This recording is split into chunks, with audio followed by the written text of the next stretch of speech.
Alors ça va être encore une fois un sujet que j'aborde somme toute assez régulièrement, l'univers woke, la transidentité, les bizarreries, et là dans le cas présent, c'est la conclusion d'une histoire qui dure depuis septembre.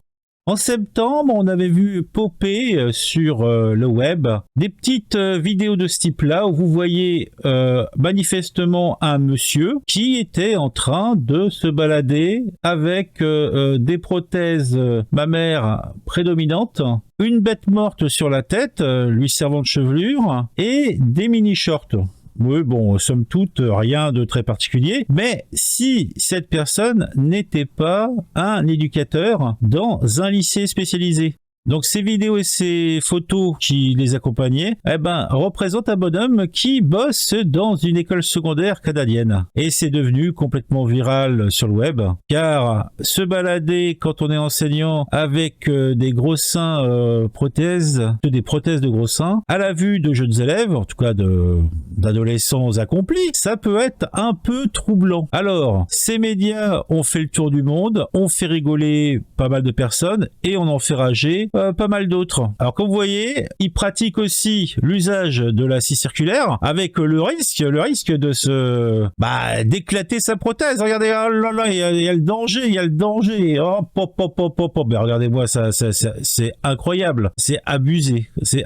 Donc j'ai trouvé un article qui récapitule un petit peu les différentes étapes de cette histoire qui, enfin, comme je l'ai dit, a eu sa conclusion. En tout cas, dans des vidéos, on a vu en septembre popper un enseignant qui se baladait en portant un buste prosthétique extrêmement prédominant, qui soulignait clairement des mamelons à travers sa chemise serrée. Le monsieur ou la madame, il porte également une perruque blonde brillante et un short court, donc le bon goût, la discrétion, le savoir-vivre, en tout cas vous connaissez. Plusieurs photos et vidéos ont fait surface du même individu instruisant de jeunes étudiants, et dans chacune d'elles, il porte le buste surdimensionné. Vous voyez la photo, là, c'est clair, on en a plein les yeux. Alors, il a été confirmé que les médias provenaient de l'école secondaire Oakville Trafalgar à Oakville en Ontario, donc dans le Canada. L'homme que l'on voit sur les photos et les vidéos est un instructeur de technologie de fabrication qui aurait commencé à s'identifier comme une femme l'année dernière. L'enseignante s'appelle maintenant Kayla Lemieux, donc nous l'appellerons madame pour plus de facilité. Les enfants ici ne pensent certainement pas que c'est normal, mais en réalité, ils ne peuvent rien dire, a déclaré un élève sur Twitter. L'année dernière, le professeur était un homme. Je ne pense pas que l'école puisse le renvoyer. Je ne pense pas non plus. Le mieux est répertorié dans le répertoire des professeurs sur le site web de l'OTHS. Son adresse email officielle à l'école est également connectée à un compte Google qui a une photo vérifiant visuellement son identité. Et bigre. Radux, le magazine d'où est tiré cet article, a contacté les administrateurs d'OTHS pour obtenir des commentaires. Et ils ont confirmé que le mieux est actuellement employé à l'école, mais ont refusé toute autre question. L'école secondaire Oakville Trafalgar est supervisée par le Halton District School Board qui a récemment commencé à promouvoir l'idéologie de l'identité de genre dans les écoles ces dernières années. Ils ne mangent que la nourriture qu'ils ont d'abord semée. En octobre 2021, HDSB a publié des lignes directrices concernant l'identité de genre et l'expression de genre dans les écoles. Alors, à la réflexion, je me suis dit, est-ce que ce professeur-là n'a pas utilisé cette histoire pour, on va dire, se venger ou pour foutre la honte à son administration parce qu'il avait été mal vu, mal noté, en fait je ne sais pas. En tout cas, le Halton District School Board reconnaît les droits des élèves, du personnel, des parents, tuteurs et des membres de la communauté à un traitement équitable sans discrimination fondée sur l'identité et l'expression de genre. Ils ont dans la politique, donc entre guillemets, le HSBC s'engage à établir et à maintenir un environnement d'apprentissage et de travail sûr, bienveillant, inclusif, équitable et accueillant pour tous les membres de la communauté scolaire, y compris le personnel, qui s'identifie ou est perçu comme trans, et ceux qui se posent des questions, leur orientation sexuelle ou leur identité de genre. Donc ils peuvent se poser des questions, ils peuvent s'habiller comme ils veulent. En fait, l'administration regardera ça avec un œil bonhomme, voire conciliant. Alors ça, comme je vous l'ai dit, c'était le 16 septembre. Donc après, il y a une suite qui nous vient du 17, où en fin de compte on retrouve notre héroïne maintenant, hein, Madame Lemieux. Ah, voilà, vous la voyez, elle est en forme, elle a des formes. L'école secondaire de l'Ontario a publié une défense complète de l'enseignante transgenre dans un courriel récemment divulgué, envoyé aux parents. Donc les parents, c'est logique de voir ça, ils se sont posé des questions, ils ont demandé des choses à l'école, et l'école, vent debout, s'est directement mis derrière Madame Lemieux, qui, avec ses tétons, on les regarde de nouveau, prédominants, n'est que trop une nécessité pour l'ouverture. Hein, l'ouverture aux particularités qui sont toujours bien accueillies dans le système éducatif canadien, et peut-être dans le système éducatif français, je ne sais pas. On a des cas similaires chez nous.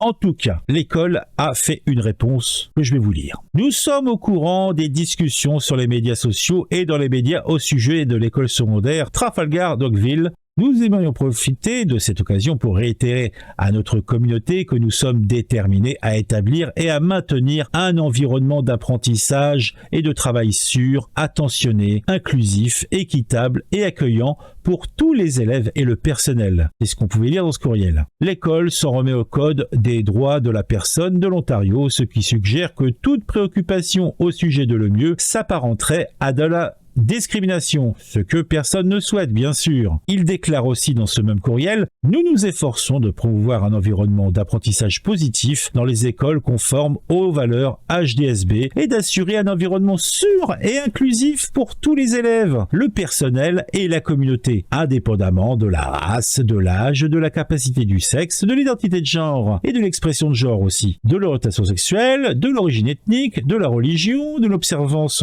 culturelle, des circonstances socio-économiques ou du type ou de la taille du corps. » Donc, pour résumer, si tu viens avec des chaussures trouées, un slip troué, que tu sens mauvais parce que tu peux pas te laver, c'est des circonstances socio-économiques. Si tu viens avec une perruque et des prothèses mammaires qui t'arrivent jusqu'au nombril, voire plus bas, c'est parce que tu as décidé de visualiser devant tous ton identité de genre, l'expression de ton genre. Si t'es grabataire, que t'as 98 ans, mais que tu dis que tu vas faire une formation, tu as le droit, car c'est ton âge, tu as le droit. Si tu es un martien et que tu vis en Ontario, tu peux aller à l'école, il n'y a pas de souci. Et si pour tes repas tu manges d'autres élèves, ce n'est pas grave. C'est indépendamment de la race, l'accueil. En fait, pour résumer, avec des petites phrases comme ça, tu fais tout passer à peu près n'importe comment, quoi. Alors, est-ce que la défense du professeur Lemieux par l'école intervient après un tollé international à la suite de photos et de vidéos largement diffusées de l'enseignant posté sur les réseaux sociaux. Sur toutes les photos, Lemieux associe son buste prothétique à une chemise très serrée et un short ou des jupes. La réponse à la nouvelle que Lemieux était un enseignant actif de jeunes élèves a été accueillie avec une réaction écrasante, les gens notant que son apparence n'était pas appropriée dans un environnement scolaire où les enfants étaient présents. Mais non, c'est faux. Ils nous le disent,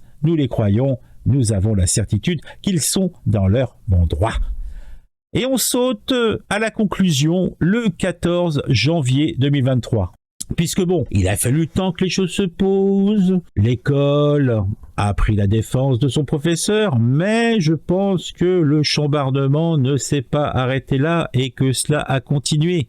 Après 4 mois de tumulte international, il y a peut-être un petit peu de tumulte international, n'exagérons pas, on va dire petit frémissement. Le conseil scolaire de l'Ontario, employant une enseignante en transition de genre qui porte d'énormes prothèses mammaires sur des hauts moulants, à l'intérieur de la salle de classe, a convenu que les enseignants devaient maintenir des normes vestimentaires appropriées et professionnelles. C'est ce qu'aurait dû être dit et appliqué dès le début. Manifestement, il a fallu 4 mois qu'on se foute de leur gueule, que les parents d'élèves devaient être fous, À l'issue d'une séance privée d'une réunion spéciale du Elton District School Board la semaine dernière, les conseillers ont adopté publiquement une résolution visant, eh oui, écoutez bien, à élaborer une politique sur l'habillement et le décorum du personnel en classe. Oh. Cela survient après que l'année scolaire à l'école secondaire Trafalgar d'Oakville, à l'ouest de Toronto,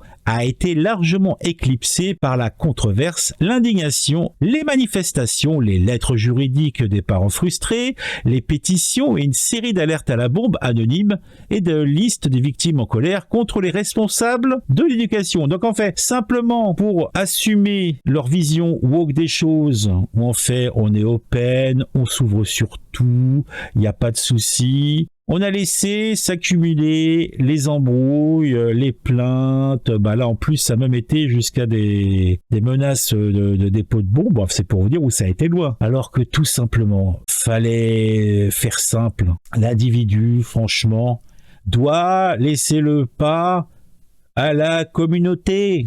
Ah, surtout sur des choses comme ça, quoi. Après, bon.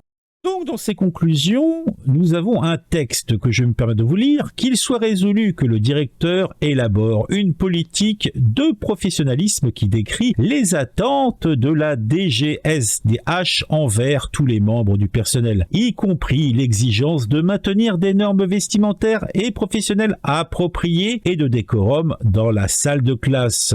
Peut-on lire dans cette mention, ce qui me semble logique et évident.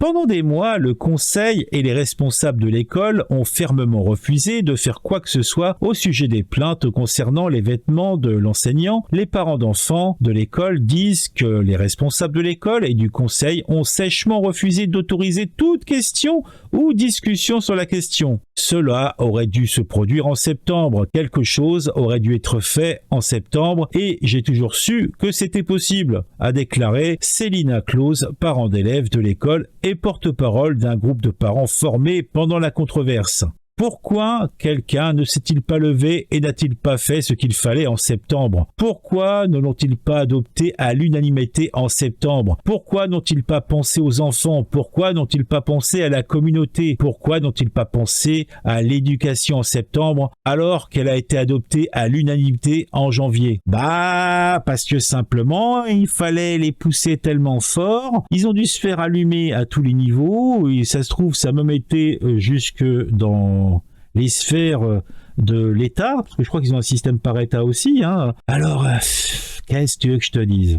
C'est la nature du wokisme, toujours plus loin, toujours plus fort, on essaye encore. Et puis même quand le chemin est bouché, on essaye encore. Parce qu'on est dans son bon droit, parce qu'on est dans le camp du bien. Mais bon, à être trop en avance, on se prend des gamelles. Et là, je pense que le conseil d'administration de cette école a pris un petit peu cher. Et là, en janvier, c'est la fin du match. On range les Gaules. Et Monsieur Larieux, ou Madame Larieux, enfin, je sais plus comment il s'appelle, il va falloir qu'ils mettent un petit bon essai, hein, tout simplement, ou prendre des trucs beaucoup plus larges, histoire qu'on ne voit pas ces formes fort généreux au demeurant. En tout cas, tout est bien qui finit bien. Là, par contre, j'aimerais savoir comment la professeure va adapter son habillement pour satisfaire aux nouvelles règles qui ont été établies par son établissement.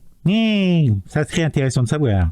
Mais je doute que nous le sachions un jour. Ou alors, il faudra enquêter. Et c'est pas la maison qui fait ça. Hein. En tout cas, si vous avez apprécié la vidéo, un petit j'aime. Abonnez-vous à la chaîne si ce n'est pas fait. Mettez un commentaire, ça fait plaisir. On se retrouve bientôt pour une vidéo sur un sujet qui m'aura intéressé et qui, je l'espère, vous intéressera aussi.